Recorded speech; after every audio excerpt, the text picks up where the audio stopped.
தம்பி, உன் கூட வேலை பார்க்குற லலிதாவுக்கு கல்யாணம் செஞ்சு வைக்கிறதுக்காக மெட்ராஸ்ல இருந்து இவ்வளவு தூரம் வந்திருக்கியே, எனக்கு ரொம்ப சந்தோஷமா இருக்குப்பா. பொண்ணு மாதிரி இந்த காலத்து பசங்களுக்கு பொறுப்பே இருக்க மாட்டேங்குது. என்னால முடிஞ்ச உதவி செய்யலான்னு தான் இந்த கல்யாண விஷயமா பேச வந்தேன். பையன் பேரு ரமேஷ். அவன் வந்து இருப்பா தம்பி, பையன் யாரு, அவன் கொலை என்ன, கோத்திரம் என்ன, எங்க வேலை செய்யறான், இதெல்லாம் எனக்கு அவசியம் இல்லப்பா. ரொக்கமா 2 லட்சம் ரூபாய் என் கையில கொடுத்துட்டு பொண்ணை கூட்டிட்டு போய் கல்யாணம் பண்ணி வை. 2 லட்சம் ரூபாவா? என்னங்க இது அநியாயமா இருக்க? எதுப்பா அநியாயம்? இவ பிறந்த உடனே இவளை பெத்தவங்க மண்டைய போட்டுட்டாங்க. இவளை இன்னைக்கு இவ்வளவு தூரம் படிக்க வச்சு ஆளாக்கி உன் கம்பெனில 1500 ரூபாய் சம்பளம் வாங்குறானா, அதுக்கு நான் எவ்வளவு செலவு பண்ணிருப்பேன் சொல்லு. சும்மா இல்லப்பா, 1,46,840 ரூபாய் 40 பைசா செலவு பண்ணிருக்கேன். அதுக்கு வட்டியும் முதல்ல சேர்த்தா 2 லட்சம் ஆகுது. இப்ப இவளுக்கு வயசு 20 ஆகுது. வருஷத்துக்கு 10,000 ரூபாய் கூட இல்லைன்னா எப்படிப்பா? என்னங்க இது? கொஞ்சம் கூட மனிதாபிமானம் இல்லாம பேசுறீங்க. எனக்கு வளவளன்னு பேசி பழக்கம் இல்ல. 2 லட்சம் ரூபாய் இங்க வச்சுட்டு நீ சொன்னிய யாரு, ரமேஷோ பூனோ குருடோ நொண்டியோ எவனுக்கு வேணாலும் இவளை கல்யாணம் பண்ணுவே. எனக்கு அதை பத்தி கவலை இல்ல. இந்த ஊர் பண்ணையா இருக்காரே, அவரோட 2வது சம்சாரம் தீக்கு இன்னைக்கோ நாளைக்கோன்னு இழுத்துக்கிட்டு இருக்கு. திடீர்னு மண்டையை போட்டுச்சுன்னு வச்சுக்க, இவளை 3ஆம் தரமா கட்டி வச்சிருவேன். நான் கேட்டதை விட அதிகமா தரேன்னு சொல்லியிருக்காருப்பா. ஓ முடிவு என்ன? லலிதா, இந்த மாதிரி ஈவிருக்கம் இல்லாத சித்திக்கிட்ட தான் நீ சம்மதத்தை எதிர்பார்த்தியா? இத பாருங்க, ஏதோ உங்ககிட்ட சம்மதம் வாங்கணும்னு சொன்னாலே நீங்க வந்த. ஆனா நீங்க இப்படிப்பட்ட கிராதிக்கையா இருப்பீங்கன்னு நான் நினைக்கல. உங்களுக்கு ஒரு விஷயம் தெரியுமா? நீங்க நினைச்ச மாதிரி உங்க இஷ்டத்துக்கு ஒரு பையனை இவளை கல்யாணம் பண்ணிக்க முடியாது. இவளுக்கு வயசு 18, மேஜர். அவ விரும்பின எந்த பையனை கல்யாணம் பண்ணிக்கிறதுக்கு சட்டத்துல இடம் இருக்கு. சட்டம் என்னங்க சட்டம், நான் பண்ணி வைப்பேன். லலிதா, நீ ஒண்ணும் கவலைப்படாத. உங்க மனிதாபிமானத்துக்கு ரொம்ப நன்றி.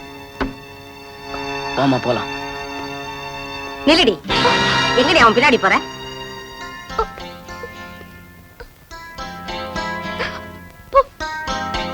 கற்பையா, லலிதாவை பட்டணத்து பையன் இழுத்துட்டு போறான்னு பண்ணையார்ட்ட போய் சொல்லு. சரிமா. போ. நீ எதுக்கும் பயப்படாத. பண்ணையார் ஒண்ணுமே பண்ண முடியாது.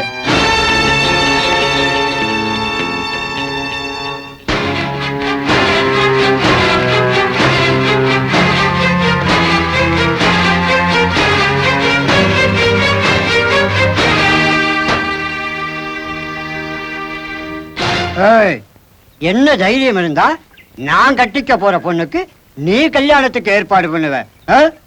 இந்த கிராமத்துல எனக்கு தெரியாம ஒரு அணு கூட அசைய முடியாது, தெரியுமா?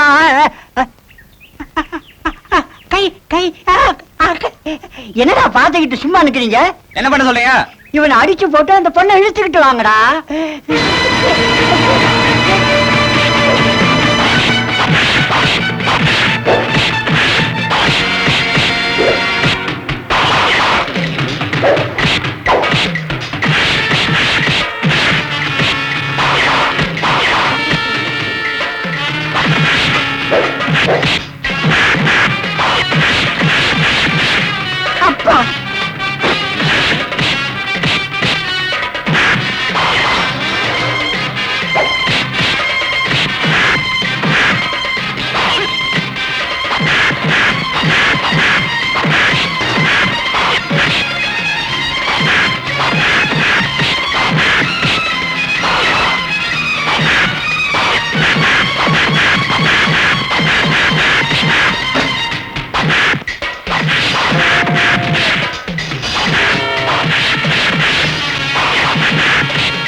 அப்பா, ஏண்டா லலிதாவோட சித்தியை பார்க்க போனீங்க, என்னாச்சு? பொம்பளையா கிராதகி. அந்த கிராமத்து பண்ணையாருக்கு லலிதாவை 3ஆம் தாரமா கல்யாணம் பண்ணி கொடுப்பேன்னு சொன்னா நான் விட்டுடுவேனே. என் கூட அவளை அனுப்பக்கூடாதுன்னு தடுத்து பார்த்தாங்க. எப்படியோ நான் அவளை அழைச்சிட்டு வந்துட்டேன். ஏண்டா அவ கர்ப்பமா வேற ஆயிட்டா, என்னடா பண்ண போற? என்னடா பண்றதுன்னா நான் தான் கல்யாணம் பண்ணி வைக்கணும். டேய் வரது, உனக்கு கல்யாணம் பண்ணி வைக்கிறதுக்காக எல்லாரும் வந்தாங்க. வந்தவங்களுக்குலாம் நீ இல்ல கல்யாணம் பண்ணி வச்சுட்டு இருக்க. டேய் மூர்த்தி, நான் ஒரு பொண்ணை கல்யாணம் பண்ணிக்கணுங்கிறதுக்காக இந்த நாடகம் நடத்த ஆரம்பிச்சு வந்த இடத்துல பிரச்சனைக்கு மேல பிரச்சனை உருவாயிட்டு இருக்கு. பணம் எவ்வளவு செலவானாலும் பரவாயில்லடா. ஆனா இந்த மென்டல் டார்ச்சர் என்னால தாங்க முடியல. நான் ஒண்ணு பண்ணிட்டேன்டா. நேரா பரமசிவம் பிள்ளைகிட்ட போய் நான் ஒரு அனாதைங்கிற உண்மையை சொல்லிடுறேன்டா. என்னடா சொல்ற? ஆமாண்டா, இனிமே இந்த நாடகத்தை நடத்த நான் விரும்பல. நான் ஒரு அனாதைங்கிற உண்மையை தெரிஞ்சதுக்கு அப்புறமும் அவர் பொண்ணு கொடுத்தா சரி. இல்ல நான் அவளை சந்திச்ச நாட்கள், அவளோட பழகின நாட்கள், இதெல்லாம் என் மனசுல வச்சுக்கிட்டு வாழ்நாள் முழுக்க பிரம்மச்சாரியே இருந்துடுவேன். டேய் சொல்றத கேளு, சொல்றத கேளு. வேணாடா சுந்தரி, நான் உங்களோட கொஞ்சம் பேசணும். அதுக்கு முன்னாடி நான் உங்ககிட்ட பேசணும். இல்ல, நான் முதல்ல பேசிடுறேனே. நான் பேசிடுறேன். Ladies first. நீங்க பேசுங்க. நாங்க 2 பேரும் கொஞ்சம் தனியா பேசணும். நீங்க பேசணும், நான் போகணும். நான் போயிடுறேன். என்னமோ பேசணும்னு சொன்னியே, என்ன விஷயம்? எனக்கு உங்களை பார்த்தா ரொம்ப பொறாமையா இருக்கு. ஏ? நான் இந்த வீட்டுல காலடி எடுத்து வச்ச நாள்ல இருந்து பாக்குறேன். உங்க சொந்தக்காரங்களோட பிரச்சனையெல்லாம் உங்க தலைமையில போட்டுக்கிட்டு எவ்வளவு அழகா சமாளிக்கிறீங்க. உங்க குடும்பத்தார்கிட்ட எவ்வளவு அன்பும் பாசமும் செலுத்துறீங்க. அவங்க மேலேயே இவ்வளவு அன்பும் பாசமும் வச்சிருக்கீங்கன்னா நாளைக்கு மனைவியாக போற என்கிட்ட எவ்வளவு அன்பு செலுத்துவீங்க. இந்த ஜென்மம் மட்டும் இல்ல, இன்னும் எத்தனை ஜென்மம் எடுத்தாலும் நீங்க தான் என்னோட கணவர், நான் தான் உங்க மனைவி.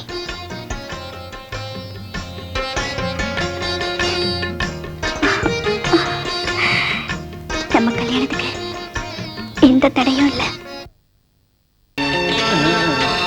ஏண்டா ஓட்டவாய் உலகநாதா, சுந்தரியும் பரமசிவம் பிள்ளையும் 15 நாளா கிராமத்துல ஆளை காணோம். எங்கடா அவங்க? தெரியாது. உலகமகா பொய்யனா இருக்கியே. ஏண்டா கிராமத்துல மாடு கண்ணு போட்டா கூட ஊர் முழுக்க தண்டோரா அடிக்கிற பயணி உனக்கா தெரியாது? சத்தியமே தெரியாது மாரிமுத்து. ஆமா, உன் பொண்ணுக்கு எப்ப கல்யாணம்? அடுத்த வாரம் கண்டிப்பா நீ வந்துரு மாரிமுத்து. பொண்ணு உயிரோட இருந்தா தானடா. மாரிமுத்து, அவங்க எங்க இருக்காங்க சொல்லு. 2 நாளைக்கு முன்னாடி தான் பரமசிவம் கடிதாசி எழுதியிருந்தாரு. பட்டணத்துல இருக்காரு.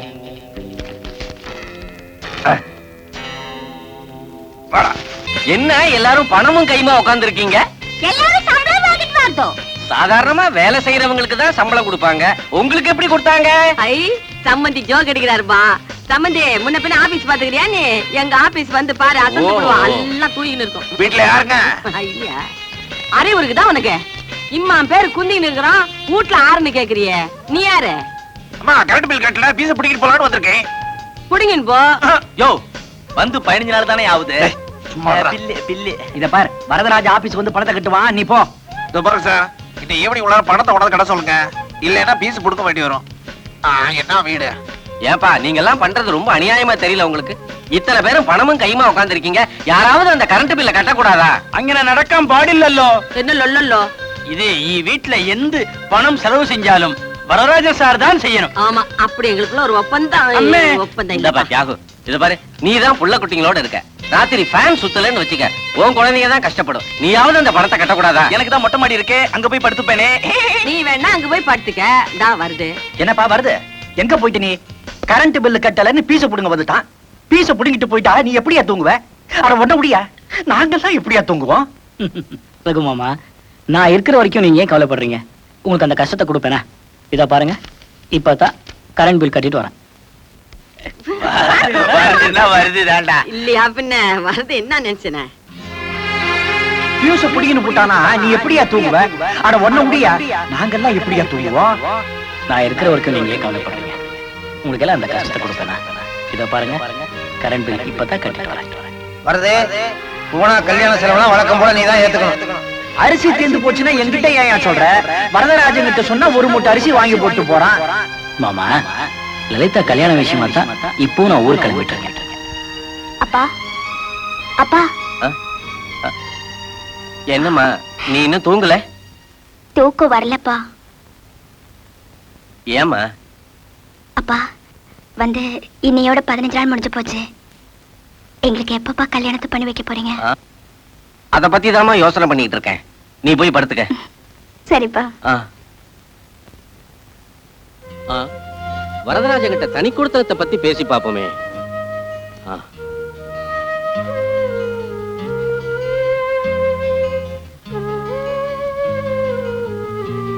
வரதராஜா, வரதராஜா. மாமா என்ன இந்த நேரத்துல? இல்ல, இந்த கல்யாணத்தை பத்தி நல்லா தெரியும். இன்னியோட 15 நாள் ஆயிடுச்சு. நாளையில இருந்து கல்யாண வேலை எல்லாம் ஆரம்பிக்கணும். அத பத்தி தானே பேச வந்தீங்க? ஆமாப்பா. ஏன்பா வரதராஜா, நான் கேட்கறேன்னு தப்பா நினைக்காத. இவ்வளவு பெரிய குடும்பத்தை பராமரிக்கிறதுக்கு நீ மட்டும் தனியா நின்னு அல்லும் பகலும் பாடுபடுறியே, இது உனக்கு கஷ்டமா தெரியல? வரதராஜா, உன்னை பரமசிவம் புள்ள டெஸ்ட் பண்றாரு. புத்திசாலித்தனமா பதில் சொல்லணும். மாட்டிக்காத. என்ன கேட்டீங்க? கஷ்டமா தெரியலையான்னு கேட்டேன். கஷ்டமா? என் குடும்பத்துக்காக உழைக்கிறதுல கிடைக்கிற சந்தோஷம் எனக்கு வேற எதுலையுமே கிடைக்காது. அதுக்கு இல்லப்பா, நாளைக்கே கல்யாணம் ஆனதுக்கு அப்புறம் சுந்தரி தனி கொடுத்தனம் போகணும்னு ஆசைப்படுறான்னு வச்சுக்க, நீ என்ன பண்ணுவ? விவாகரத்து பண்ணிடுவேன். தனி கொடுத்தனமா? மூச்சு. அப்படியா? சரிப்பா. ஏதோ ஊட்டி மைசூர் அப்படின்னு ஒரு 2-3 மாசம் போகணும்னு ஆசைப்படுறான்னு வச்சுக்க, அங்க கூட அழைச்சிட்டு போக மாட்டியா? 2-3 மாசமா? ஒரு நாள் கூட நான் என் குடும்பத்தை விட்டு பிரிஞ்சிருக்க மாட்டேன். இவ்வளவு ஏன் மாமா? எனக்கு டெல்லியில 5000 ரூபாய் சம்பளத்துல வேலை வந்தது. போகலையே. 2000 ரூபாய் கிடைச்சாலும் பரவாயில்ல, நான் என் குடும்பத்தோட தான் இருக்கணுங்கிற ஒரே காரணத்தினால தான் அந்த வேலைக்கே போகல. ஆக உன் குடும்பத்தை விட்டு நீ பிரியறதாக இல்ல, அப்படிதானே? ஆமா, இந்த விஷயத்துல சந்தேகமே இல்ல. உங்க பொண்ணு மேல சத்தியமா சொல்றேன், நான் என் குடும்பத்தை விட்டு பிரியவே மாட்டேன். சரிப்பா, நீ தூங்கு. இனிமே எனக்கு எங்க தூக்கம் வரும்? காலையில இருந்து கல்யாண வேலையெல்லாம் பார்க்கணும்ல. வருது, நீ ஜெயிச்சிட்டடா மாமா. மாமா வேணாம் பேபி, சும்மா இரு. ஐயோ மாமா. அடிச்சி நீ அவருக்கு உங்களுக்கு ஒரு விஷயம் தெரியுமா? ராத்திரி 12:30 மணிக்கு எனக்கு என்னையா விஷயம் தெரியணும்? இப்பதான் பரமசிவம் புள்ள வந்து என் கல்யாணத்தை பத்தி பேசிட்டு போனார். அப்படியா? ரொம்ப சந்தோஷம். கல்யாண வேலையில பார்க்க வேண்டாமா? தாமரை வரைக்கும் போனோம், வாங்க. தாம்பரமா எதுக்கு? ஐயோ, அங்கேதான் சமையல்கார சங்கரா இருக்கா மாமா. ராத்திரி 12:30 மணிக்கு அவனுக்கு என்னையா போய் பாக்குறது? எல்லாம் நாளை காலையில போய் பார்க்கலாம். போய் படியா. அவன் ரொம்ப பிஸியான சமையல்காரன். 4 மணிக்குள்ள போய் பார்த்தா தான் அவனை பிடிக்க முடியும். சொல்றதே கேளியா, நாளை காலையில பார்க்கலாம். படியா, போயா. சரி மாமா, நீங்க எல்லாம் எனக்காக ரொம்ப கஷ்டப்பட்டு இருக்கீங்க. படுங்க. நான் தாம்பரத்துக்கு போய் சமையல்கார சங்கரனையும் அப்படியே மாமரத்துக்கு போய் ஜோசியர் ராமூர்த்தியும் கையோட அழைச்சிட்டு வந்துடுறேன். நீங்க படுங்க.